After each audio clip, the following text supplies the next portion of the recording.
Hello again, everyone. We're now joined by the general manager and the head coach of the Calgary Stampeders, Dave Dickenson. Again, to ask a question, please use the raise hand function to be added to the queue. Please mute your microphone until I indicate it is your turn to ask a question, and please limit yourself to one question and one follow-up. The first question is from Jason. I'm going to go with Basic, but I'm not sure, and I'm sorry if I messed up your name. Please go ahead, Jason. Yeah, it's Jason Bizik, but no problem. Nobody pronounces it correctly. Jason Bizik from Shotgun Sports Network. Coach Dickinson, with the potential loss of three key players to the NFL, including number one draft pick Damian Alford, do you make plans now to fill those gaps, or do you wait to see if those players actually make the NFL rosters before you fill those gaps? Yeah, with two of the three were free agents anyway, so no guarantees we're going to get them back. So no, we got to make plans now, 100%. So, and if we root for them and we follow them and we stay in touch, but yeah, we just can't hope that it's not going to work out, and we got to get the best roster we can and move forward from there. I assume you already had planned on Alfred going to the NFL anyways with the results he provided this season. A follow-up question: what do you feel are the key positions you want to shore up this season? Well, we've got a nice start on things. We're doing a good job at signing back at least some of the guys. First and foremost, you want your quarterback room strong. Then for me, you want to have your lines as strong as possible, and then your difference makers, your skill players that you think are the guys that are making the most plays for you. That's kind of the philosophy we use. Excellent, Coach. Thanks. Let's get it this season. Sounds good. Thank you, Jason. Please, next question is from JC Habit. Please go ahead, JC.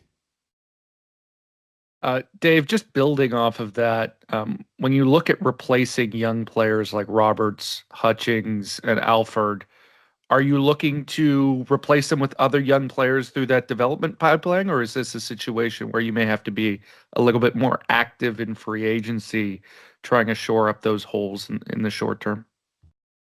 We'll take good football players. I do want to say that I think our personnel department did a heck of a job. Cole Huffnagel and Brendan Mahoney, as well as Dwayne Cameron.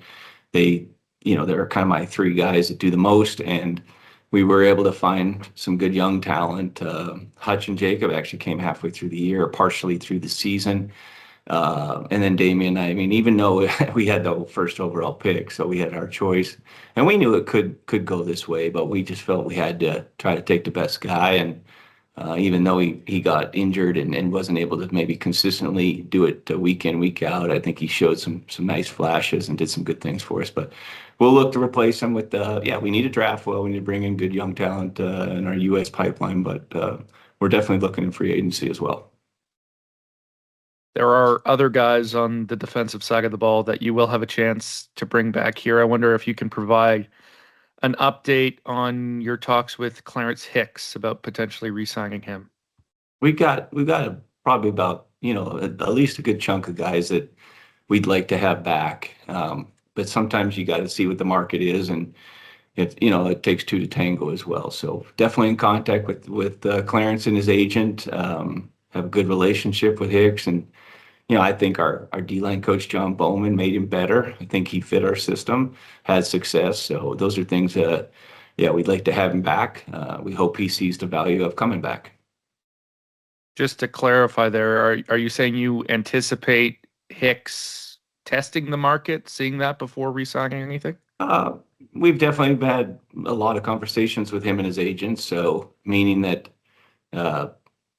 I think we're going to continue doing that right up until the window. And if he gets to the window and he does test the market, I guess you just see what it is. But also at that point, any player that gets to the window, for me at least, it's a two-way street, meaning that they have to be ready to also move because, we'll be making offers and talking to other players. So, you'd like to see if you can get things done before the window.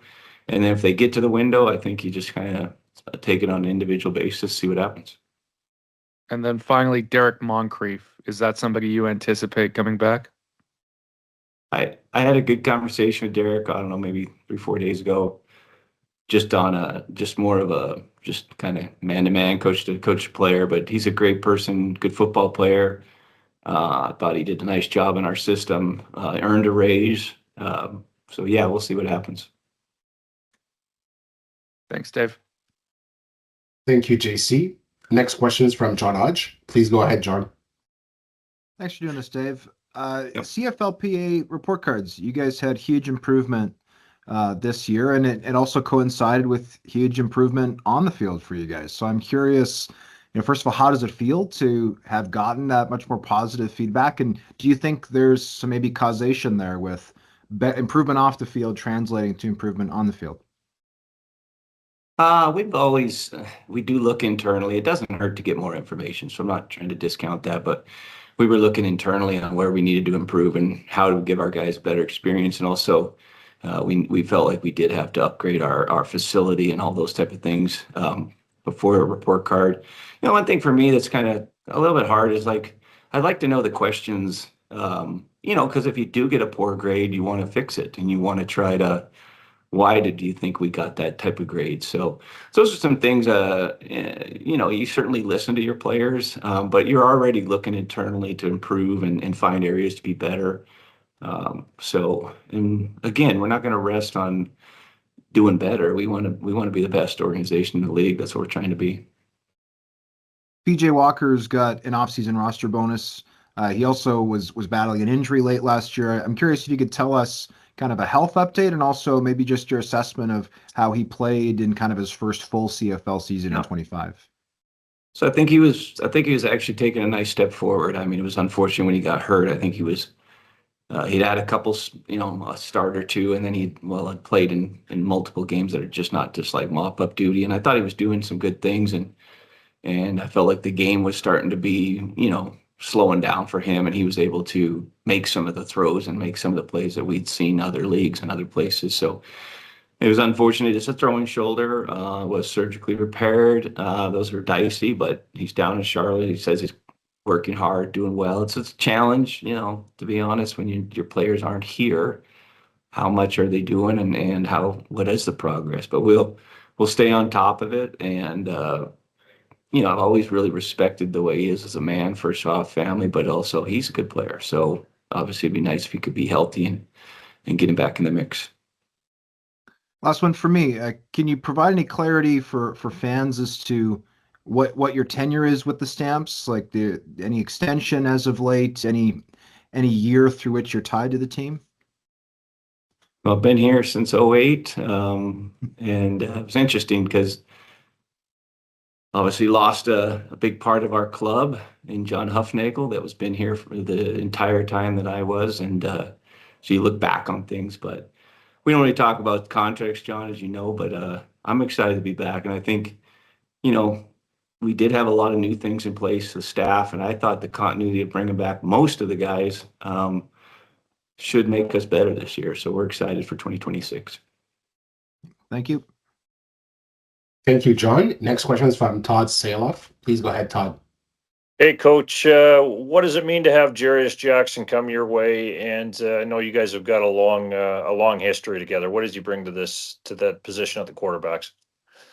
Well, first, I want to thank Dakota Prukop. I mean, he felt like with young family and he has a home in Arizona, he thought it was best to at least explore options in the U.S. And I certainly loved working with Dakota. I think he's a heck of a coach, and we'll keep that relationship going. And for me and Jarius, Jarius had a few other things kind of on the go, wasn't sure. I've always thought it'd be good to work with him. I have a great relationship with him. So he's, been a head coach in OC. I hope to me that he comes in, motivated to get the most out of our quarterback room. Starts with Vernon. He's worked with Vernon at Sask.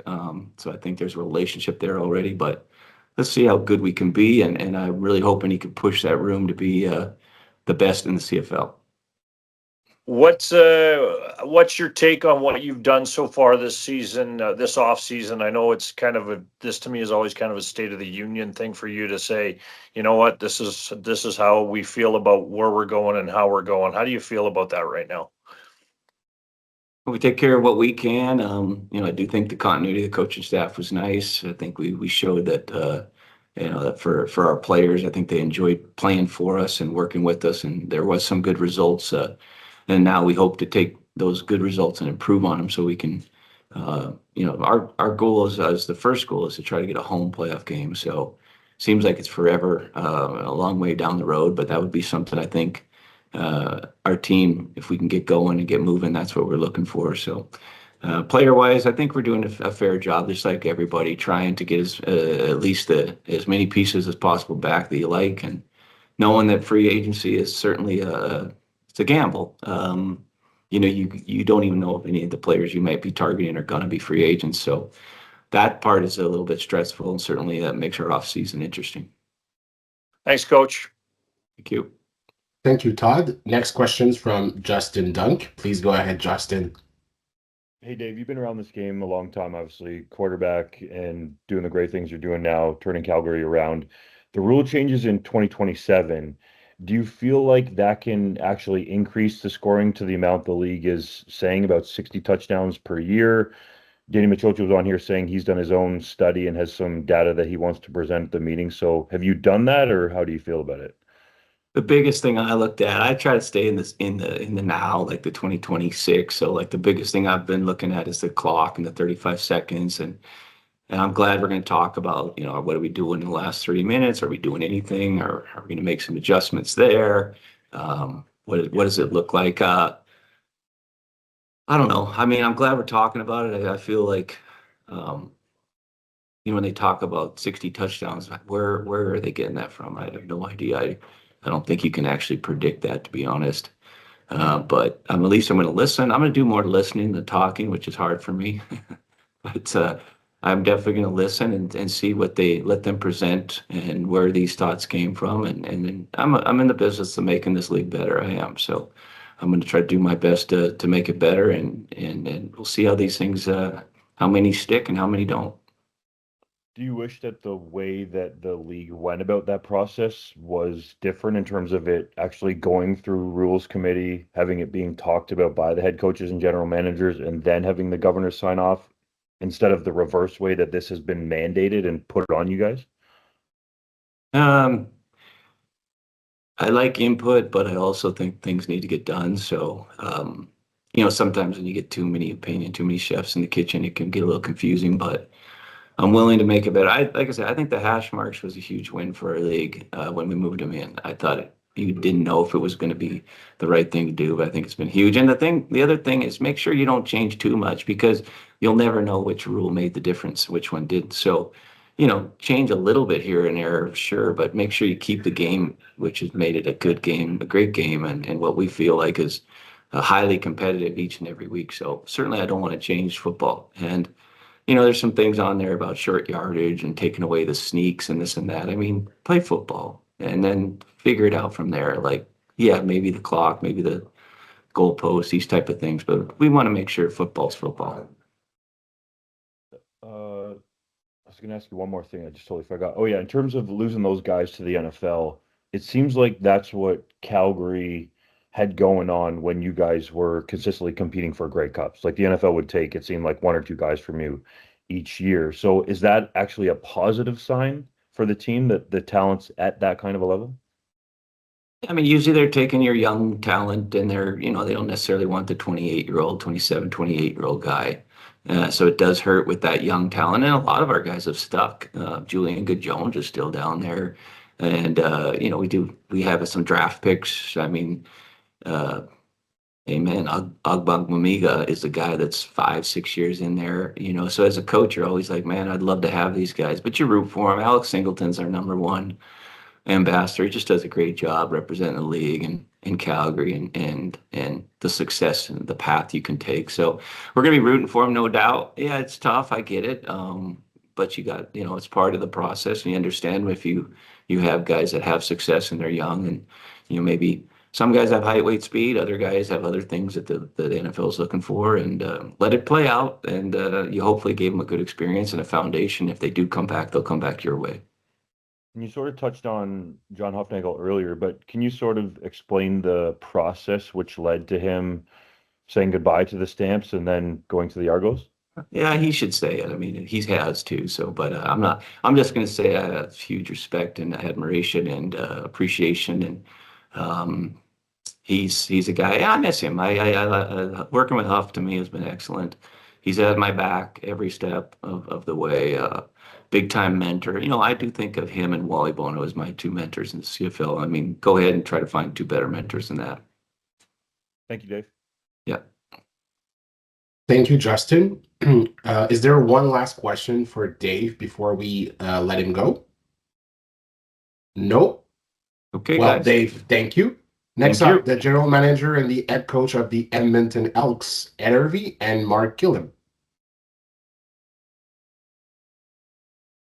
Come on in. Could be like right to the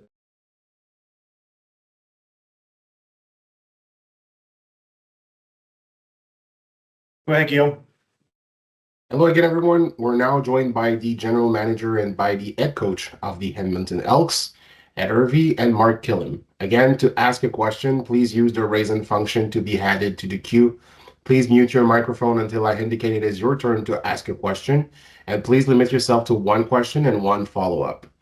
The first question is from Justin, unless it's from the other avail. Yeah, I'll go. Okay, go ahead, Justin. Thanks for doing this, guys. Ed, I'll first start with you. Do you anticipate trading Trey Ford prior to his offseason roster bonus, or do you think it'll get to the deadline and something else might happen? I think you guys, excuse me, I got a bit of a cold here, so excuse the my voice. We're gonna work through that and do whatever's best for the situation. Obviously, we want to do right by Trey. Having a chance to kind of discuss that and see where it goes, right? If there's an opportunity, maybe to place him where he wants to go. Maybe there's an opportunity that things can be worked out here, right? All options are open at this point. We haven't really got to a point to where we've made a decision on that because we all like Trey. Like, Trey is a good individual. He's a good person, and he didn't do anything wrong. So I think it'll be, unfair to kind of speculate as to what we want to do with him because we really haven't had a chance to talk. We've given him some time during the holidays to really absorb everything. And I'd like to have that conversation with him before determining what we're going to do beyond that. Understood. Have you received calls from other CFL teams inquiring about trading for him? No, but we haven't put it out there either, right? I think the best thing would be to talk with him first. I think he's owed that level of respect to at least talk about it and see what his thoughts are on his career. I know the conversation I had with him before he left was just, we talked in general about the situation, the changes and stuff and things to improve on, but we never really got into 2026. And I'd like to have a chance to talk with him and his representative about that to really make certain that whatever decision is made, he's involved in. Mark, from your perspective, as Ed mentioned, if everything's on the table, do you feel like the locker room could absorb him, coming back there? Yep.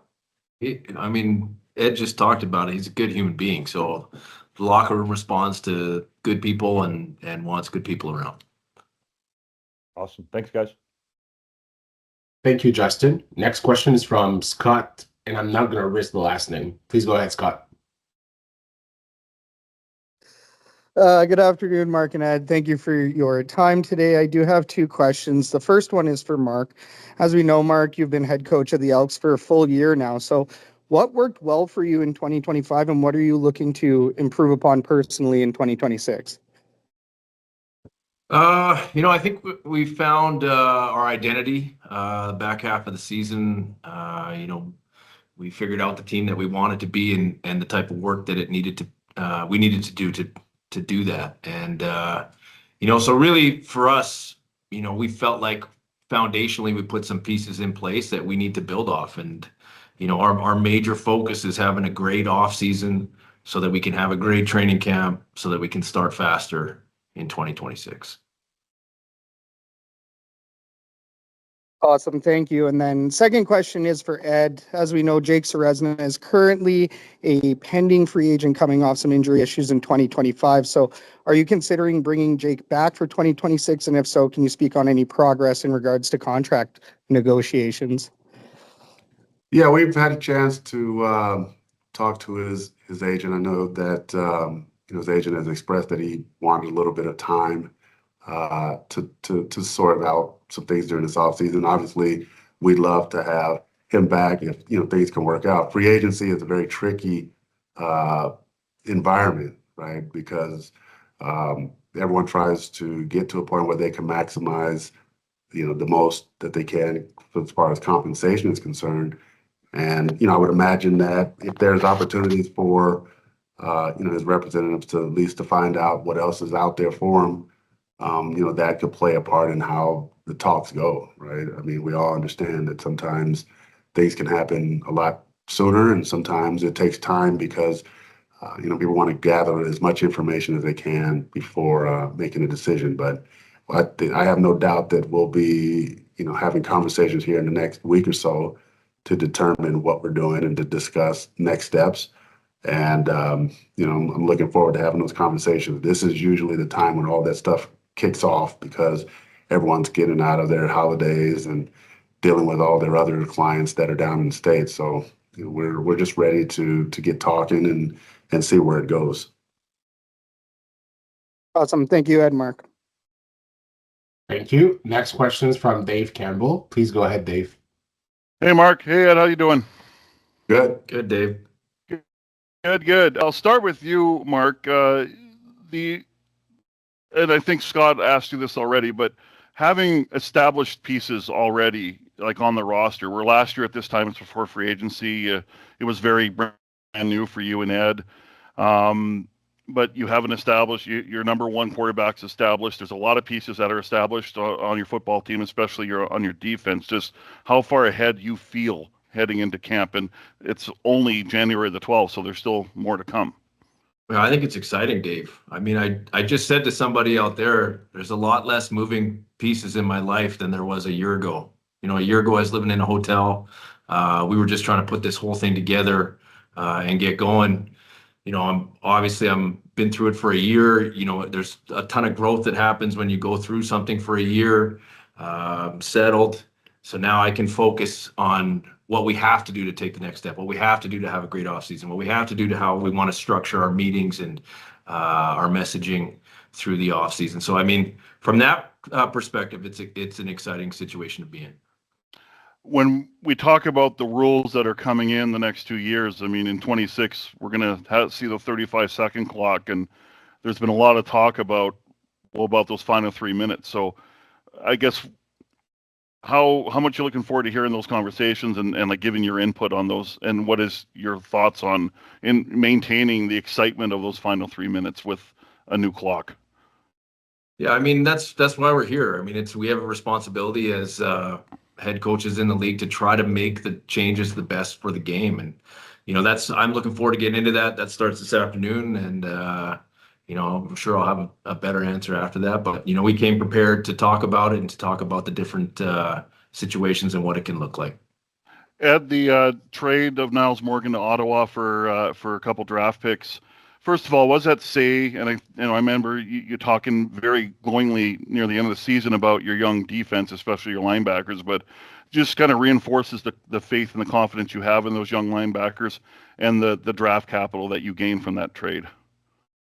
Yeah, I think in that when we ended the season, Mark and I discussing the linebacker situation, knowing that there was many positives. One being the emergence of Joel DeBlanco. Right. I think that for us was a big jump and a big start for us, especially him being a national. We were able to change the ratio at the will backer position. Nick Anderson, the previous year, was rookie of the year at that position. We feel he's better suited to play the middle.